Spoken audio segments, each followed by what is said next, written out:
introduce a really good friend of mine, Marco Kaiser. We met about like 10 years ago, something like that. I was founding a startup back then, and we actually acquired Marco's company, just Marco basically. Became our director of engineering and CTO, and many years passed. I'm really happy to have Marco with us today. He's CTO at ZEIT Online. Marco, the stage is yours. Thank you very much.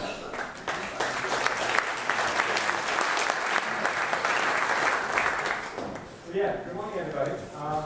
Thank you, John, for having me. As said, I think it's 9 years. I think it was 2008 or something like that. But yeah, it's been a long time. As Jon already said, my name is Marco. I'm the CTO of ZEIT Online. And today, I'd like to tell you a little story from the trenches, actually. What it takes today to scale a high-traffic content site, a news site, online news site. And also where things can go wrong, as you might imagine from that opening image.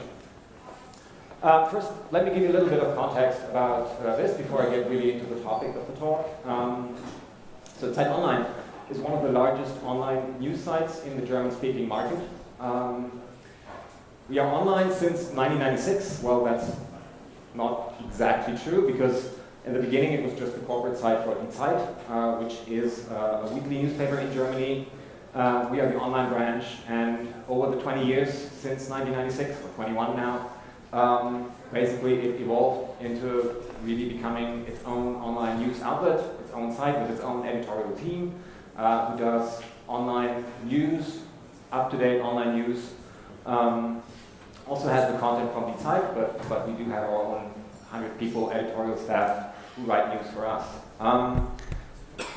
We see ourselves in terms of positioning, in terms of which audience we want to reach in the quality news sector. So we're not really competing with the likes of like Focus Online or Bild.de.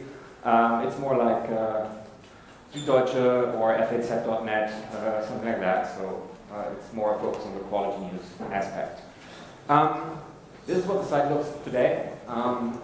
We did a big relaunch where we also changed our whole tech stack for delivering the content in 2015.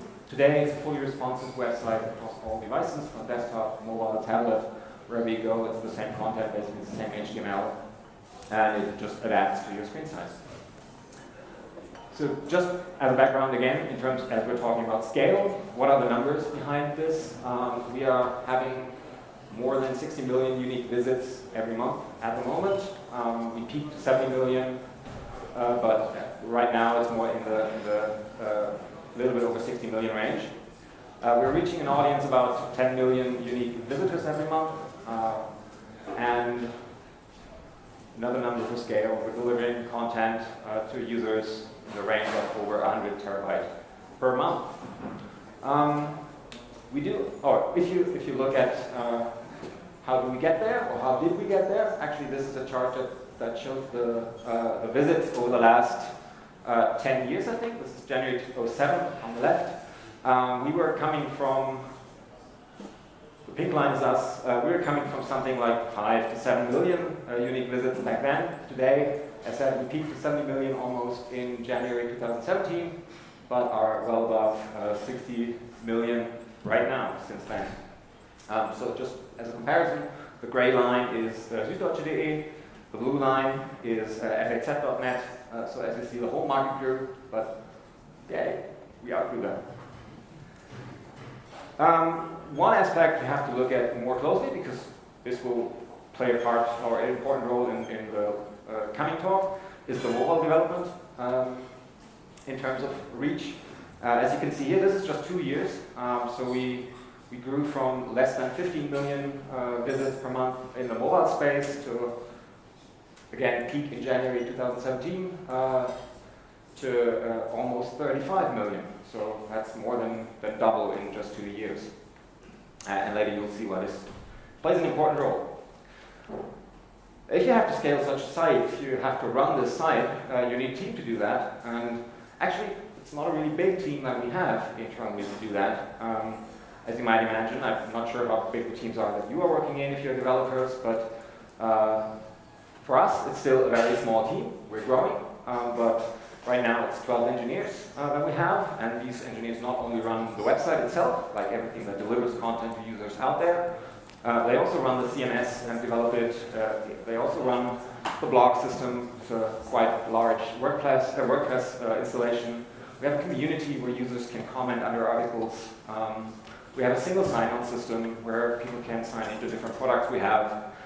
We import content from different sources, from the print newspaper, but also from agencies and everywhere around. So that's a lot of tasks landing basically in that team. We have front-end developers, we have back-end developers. Although we don't split like that, we have obviously today established agile principles. We work in cross-functional teams, so end-to-end feature development. And today we have one ops person who's embedded in the development team to help us basically improve our hosting situation, our delivery stack, everything like that. Again, when I started the company, it's been 4 years now as CTO. In 2013, we had 7 devs and no ops person, so we almost doubled the team.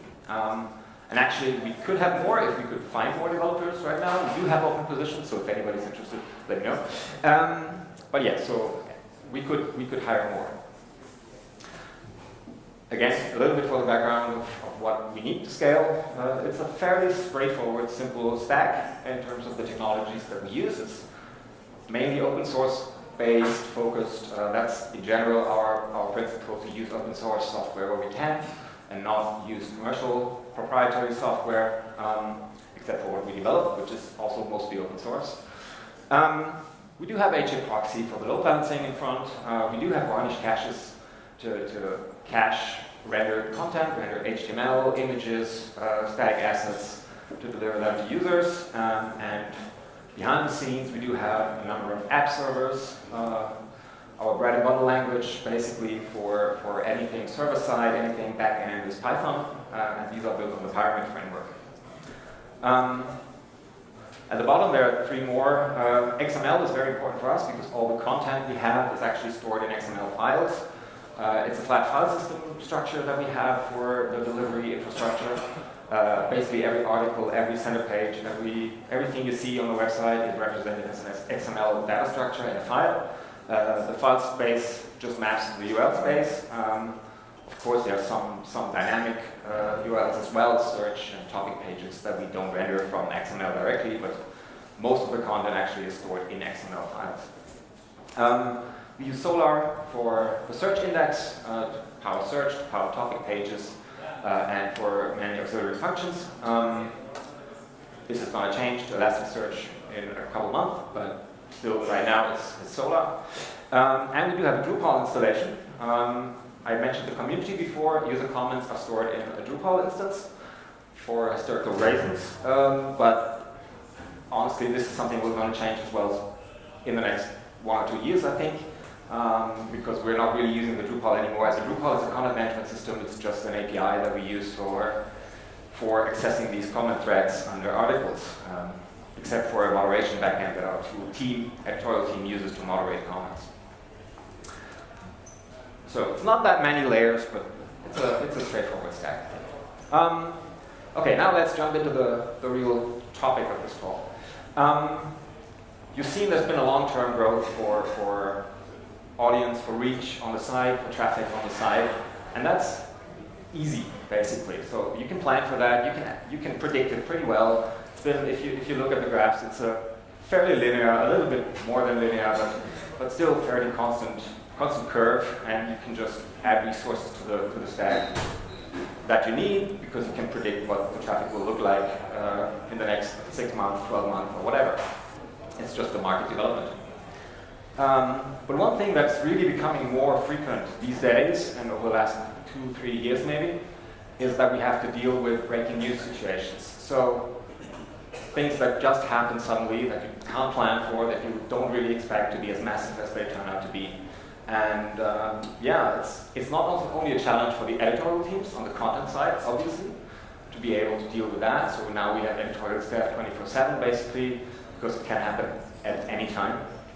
But it's also really a change and a challenge for the technical side, because as I said, you can't really plan for that well, and it really means if you have a breaking news situation, you have an instant increase of traffic, like really fast, and to many times the average traffic you normally have. And that's pretty tough. So just looking back, and I said we did a relaunch in 2015, so these are events that happened after that, because we changed the stack totally on the delivery structure since then, or then, basically.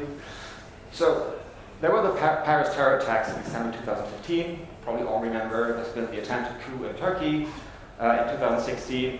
We're in Munich, so the Munich shooting at the Olympic Mall, obviously, in 2016 as well. And we survived all of them pretty well in terms of like keeping the site up and not going down and everything. So that made us pretty confident that the new stack that we had in place actually really handles breaking news situations well.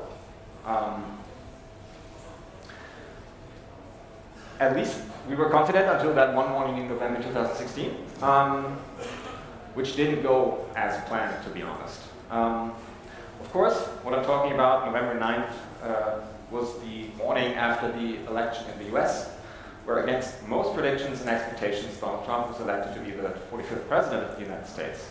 And just to give you an idea, this is not actually our traffic, but this is traffic from the New York Times that they had on that day. So this is from the 8th of November to 9th of November, morning, US time. And you can see the line at the bottom, that's their average traffic throughout the day. And the orange line was their election day traffic. So I read something like a 5,000% traffic increase. I'm not sure if I see that on that graph, but it's still very impressive. And you see also it's pretty steep, that curve. And in that curve, it has like jumps, and right there at the top, it really jumps again. And so, yeah, this is not something you really likely have in your stack to be able to deliver that to all your users, because that's really a lot more than you usually have. And the New York Times is just an example here. We talked to other outlets, The Guardian, for example. They saw same numbers or same percentage increases on their traffic. So what did it mean for ZEIT Online? Actually, we saw an increase of like 5%, more than 5%, the average traffic we had on that morning, on a regular morning. And that's a lot, obviously, but we thought we should be fine dealing with that. And it was also like something we probably had expected. Because the number of users we had that morning or on the site wasn't, we had that before. So we had dealt with such traffic levels before.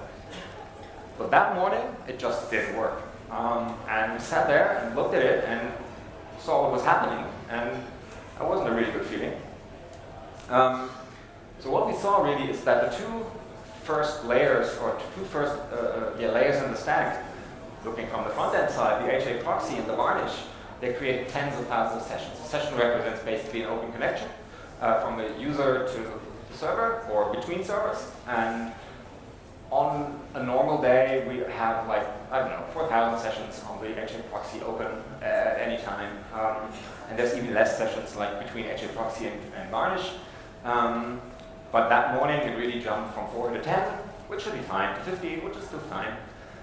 And it went there, but then it spiked, and it hit limits, and this was like, I think, 40,000. We also saw that the app service behind the varnish started to collapse. They just didn't serve content anymore, and the varnish decided, well, let's take them out of the rotation. So the varnish had less and less backends, actually, to get content it didn't have in the cache, and that it needed to refresh its cache. And so they went down, and at the end, it didn't have any backends anymore, and so it wasn't really able to serve content anymore because the cache started to time out.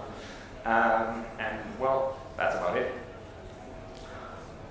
What we did, we tried to restart systems because at the beginning we didn't really understand why it was happening, what was happening.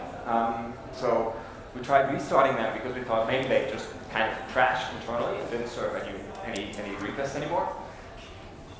But that only always worked for a very short time. So you saw them recover after restarting, but then they kind of went straight into overload again, build up sessions again, backends failing again, and everything down again. So, in the end, basically, after some time of like degradation of the service quality, everything came to a halt. We didn't deliver anything anymore. It didn't really serve any content to users at that time. Basically, only delivered 500 HTTP responses from the front end. So the HA proxies was kind of still working because they recognized, well, there's nothing behind me anymore. We can fetch content. So, 500. And that's really like a bad feeling. If you, on that morning like that, with a news situation like that, if you have an editorial team sitting there preparing for that morning for weeks and like all night and having content ready to go and people really out there interested in what happens, want to know it, yeah, you don't really want to see that. So, as the events of that morning on the technical side kind of like progressed, the team and I were sitting there looking at it and really asked ourselves, okay, what's going on? Why is this happening? So it was really difficult to pinpoint the origin of that problem, which component had really failed. And although it's a fairly simple stack with 3 layers, there's still many things in that stack that can go wrong, and that also includes like TCP stack on the operating system, the operating systems themselves. There's network components in between these servers, there's routers, there's switches, whatever. So you really start looking around and wonder, okay, which part do I have to attack now and tackle now to bring back up so the site actually comes back? We didn't really know what was the cause and what was the consequence. So what we did finally was just bring in more resources. We just kind of like doubled the whole stack, which wasn't really easy. It took some time because it wasn't really automated at that point to do that. So that helped us in the end and brought the site back. But we still hadn't really understood why and what was the real root of that problem, the root cause. But in the end, this is what we figured out. And first, some things just had changed quite dramatically in terms of how traffic patterns look like today in such situations that we hadn't really taken into account or had adapted our stack for, our infrastructure for. And also, we had a mistake in the whole stack, in the design of our infrastructure that didn't really help us at that point. So, sessions reached a tipping point. To a certain point, the systems kept up with the load pretty well. It scaled pretty linear, so there were more users coming in, sessions went up in a linear fashion, doubled the income traffic, doubled the sessions. Okay, you can deal with that. But at some point, it just tipped. It just went through the roof with the sessions. Although there was not really coming in much more traffic from the outside. It still had like a solid increase, but still kind of linear. But in HA proxy and Varnish, the sessions just went through the roof. And yeah, that obviously seriously attacked the whole stack because the components couldn't keep up with that. And they became slow. Why did that happen? Why did we even have so many sessions? Why did we even get to that point? Because again, with the same amount of users that we had seen before, we hadn't seen so many sessions on the different stacks or different levels of the stack. And that morning, we had 80 to 90% mobile traffic. Everybody was maybe sitting at home at their breakfast, at their coffee, and looking at the site through their mobile phones. And what we realized is mobile traffic is just much slower than wired traffic coming into your wired connections to your home, through the DSL line or cable line or whatever connection you have. But if that data needs to go through a 3G network or through an LTE network, especially on a morning where everybody's using these networks probably, it just gets slower. And it means the data that we send out takes longer to be delivered to the client, which keeps the connection open. So the same amount of users on a mobile device on mobile connections actually mean it uses a lot more resources. And that means the components need to stack up more sessions to actually handle that and keep the sessions open until all the data is delivered. The second part of the mobile problem, we call it like this, is that, again, as I said, we are a responsive site now. We do render images server-side to the correct size that the device needs, which means we are kind of like exploding the number of cached objects we need to have, because every image has to be there in different sizes. And if you have different screen sizes on mobile devices that are accessing your site, you just have to render a lot more images, which didn't help either, because it couldn't be served from the cache that well.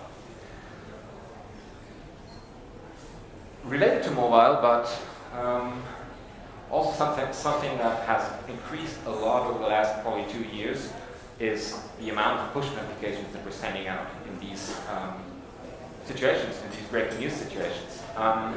And basically, if you send out a breaking news push to hundreds of thousands of devices, and that's in our case what the reality, you're triggering your own DDoS attack, right? You're just asking like hundreds of thousands of people, come to the site, read it now, we have something important for you. And they come.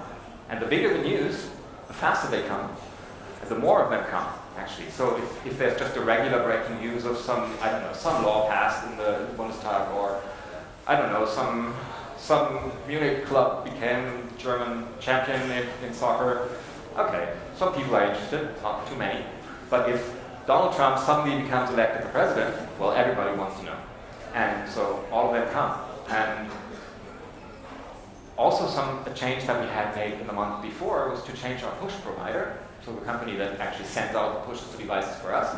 We had used parse.com before. Facebook sunsetted it, so we had to change it. And the new provider that we were using just delivered push notifications much, much faster to the clients. So within 30 seconds to a minute, all of the 100,000 devices had that push. Before it was minutes until everybody had it, so it actually spread out the incoming traffic as well. But in this case, it really didn't. App servers were using the same, and there was one loop that we had built into the system as well. App servers were using the same varnish caches as external requests, so latency added up. So we looped basically all the traffic, all the requests that app servers had to do to Solar, to the community, to fetch content from there through the same varnish caches. So it's kind of a death spiral if these caches get slow. I mean, it makes all some backends. It's not really something you want to do. We did it for decoupling reasons, but in the end it turned out it didn't really help us. So what did we learn from these events? What did we change? First of all, we had so many data points that we looked at. So there was a lot of measuring going on inside the apps, inside the different stacks. But they weren't all meaningful to us. We didn't really understand what was happening. So you need really to look at the metrics you have and have reasonable metrics, understandable metrics, so you can actually understand if your system goes bonkers, why, where is it happening, what is happening, what's the cause, what's the result. So really understand your data points that you collect. Have tools to visualize them. You don't want to build those tools at that moment or build the dashboards at that moment. You want to have them ready and look at it. We decoupled the caches. That was kind of the easy one. So we just added a cache layer for the backends to access the subsystems and don't route it through the primary cache. We worked on the overall session handling because, and this is again something we learned afterwards talking to other outlets, like ZEIT, for example.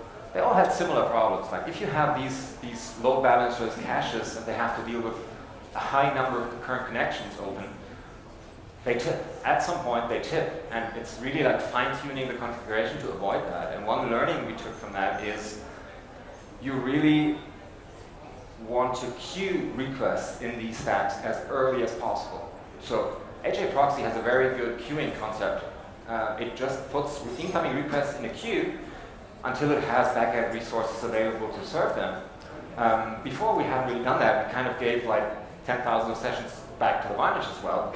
But that is just highly parallel and that gets slow. And queuing theory tells you like, okay, build a queue and then serve fast from that queue. And in the end, that is higher throughput than if you send the whole parallel traffic through to the backends.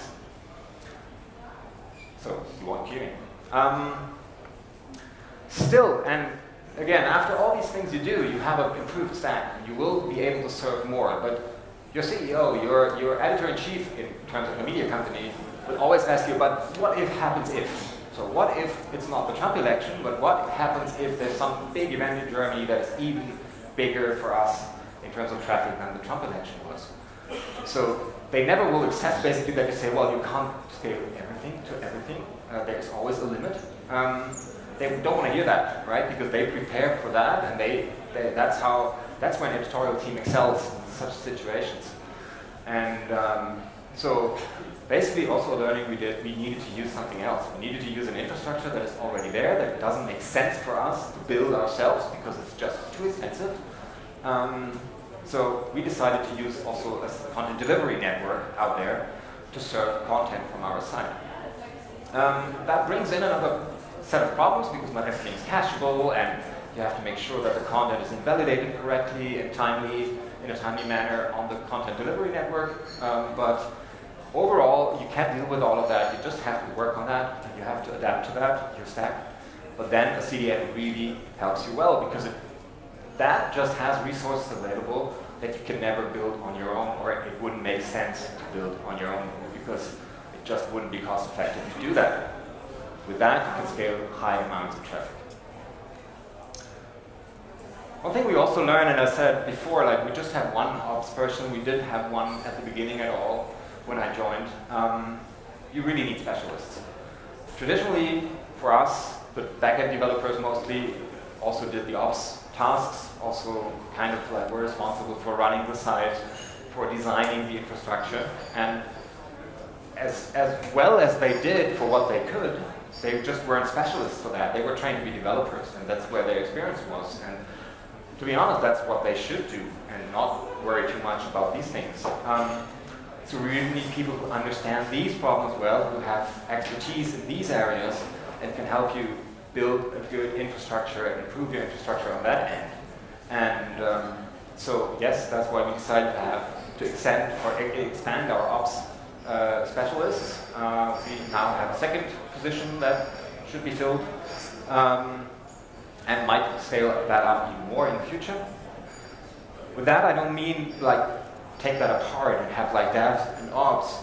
No, it's really going to be about DevOps. So it's really about having these people to bring in their special knowledge into the team, work with the team, have them understand it, but also make the ops understand the development challenges we have, the products we have, the software we have, so they can help develop a good and reasonable and working infrastructure for that. So it's really make them work together, don't separate them.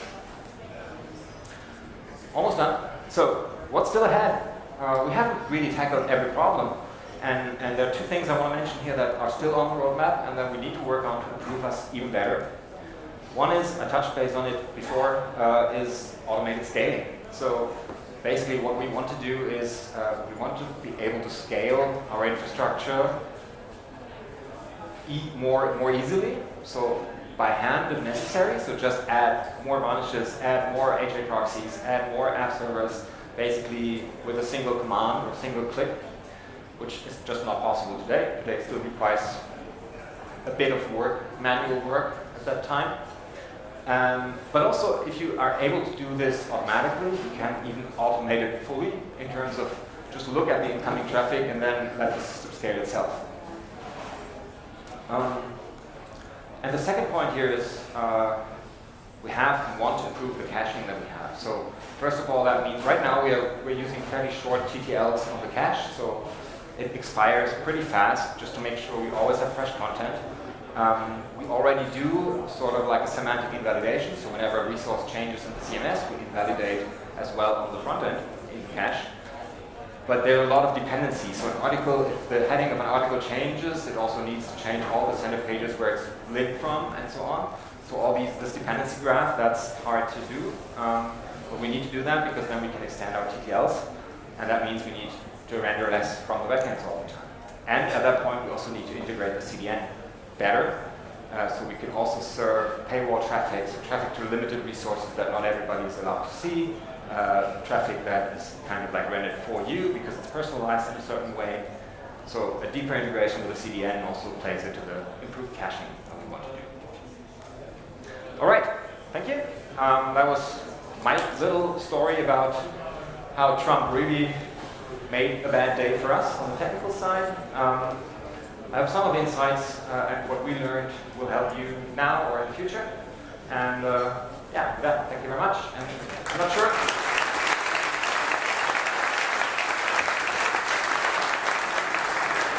I'm not sure if we have time left for questions. If there are any, I don't know if there's a microphone, but yeah, let's just try that. I'll just repeat the question. How do we do hosting? Yes. So it has evolved as well over the last 4 years. When I joined, it was basically bare metal servers mostly. We did some virtualization on these servers, but mostly just machines running software. We are hosting in a fairly small data center still. Traditionally, went there like 10 years ago. We do virtualization there, so they have a platform. It's not AWS, but it's a similar approach for just like you have an interface where you can just bring up virtual machines and stuff.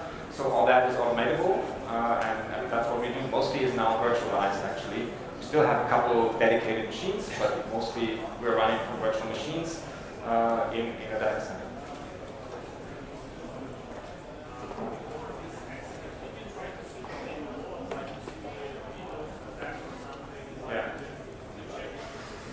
So the question is like, did we try to simulate such traffic before? Did we try to simulate DDoS attacks? Sort of, yeah. Well, DDoS attacks we don't have to simulate. We have them quite regularly, like all news sites. For that, we do have mechanisms in place from the data center that deals with that. So there's protection against DDoS that we have.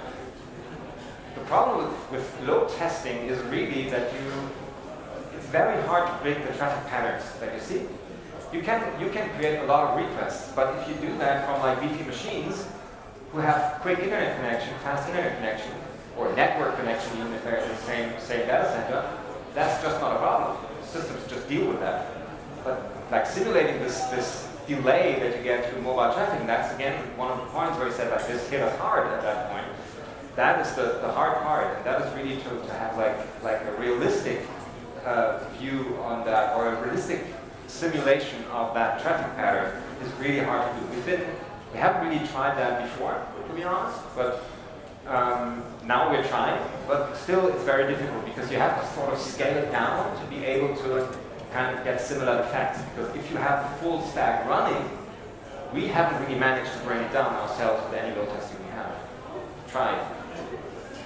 Otherwise, yes, you maybe can do that. There are service providers for that, but that's pretty costly as well. So.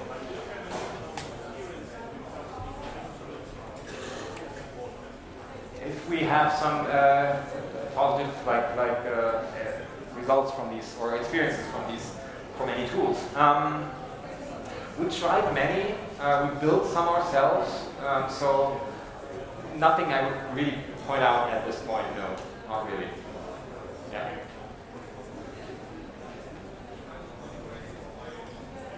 So what kind of monitoring system are we using? So. Different ones for the different parts.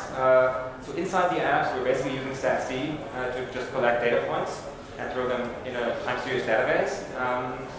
We have ZEIT running for monitoring the servers, and some other tools where we directly connect to like Varnish, for example, through Varnish stats and stuff like that. So it's really like a mixed infrastructure we're using.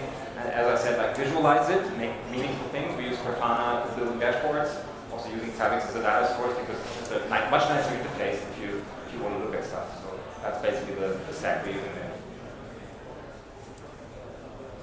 Hi. Actually, I read somewhere like Netflix also had a service disruption and they had a learning from that. They moved to the cloud and they sort of have a hybrid system where they have some data centers, but they have a lot of like content on the cloud, so just so they can automate auto scale. Yeah. What are your thoughts about that? Yeah. So in general, also, and this I didn't put this on the slide, but we're reviewing basically our whole hosting infrastructure as well in the coming 12 months. That's on the roadmap, and that also includes considering moving parts or the site or anything in between to the cloud, or to a really cloud-based infrastructure. And if I say cloud, I basically mean Google, Amazon, Microsoft, whatever, like that scale, because obviously that gives you more scaling abilities, right? They just have mechanisms that can handle that much easier. On the other hand, it has cost associated to it, and as nice as these platforms are, and from a technology point of view, and from a scalability point of view, they just cost more than what we do now. And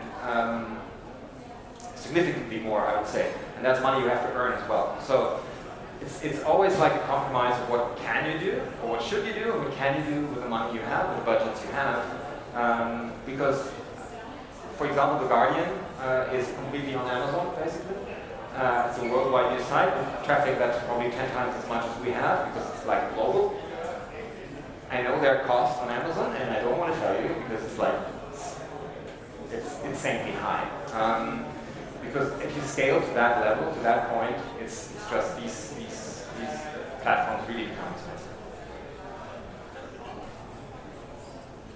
All right, so I don't want to exceed the time to talk more than that. So I'll be around all day. So if you have other questions, you want to talk, I'll be around. So find me and talk to you.